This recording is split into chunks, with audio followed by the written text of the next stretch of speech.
7 ગુજરાતનો અવાજ।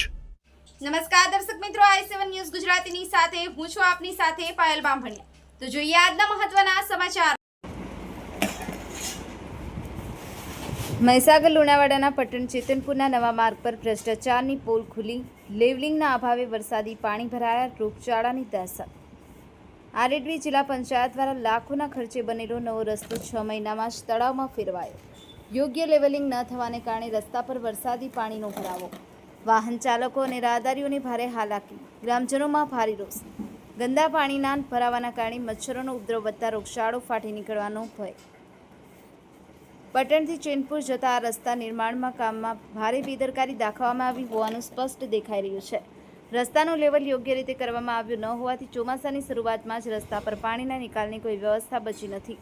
ઉચ્ચ અધિકારીઓ તાત્કાલિક ધોરણે આ માર્ગની સ્થળ તપાસ કરી નબળી કામગીરી કરનાર કોન્ટ્રાક્ટર અને જવાબદાર એજન્સી સામે કડક કાયદાકીય પગલાં લેવામાં આવે અને યુદ્ધના ધોરણે રસ્તાનું રિપેરિંગ અને યોગ્ય લેવલિંગ કરી પાણીના નિકાલની કાયમી વ્યવસ્થા કરવામાં આવે। જો તંત્ર દ્વારા સત્વરે કોઈ કાર્યવાહી કરવામાં નહીં આવે તો આવનારા દિવસોમાં ગ્રામજનો દ્વારા ગાંધી ચિંધ્યા માર્ગે આંદોલન કરવાની ચીમકી ઉચ્ચારવામાં આવી છે।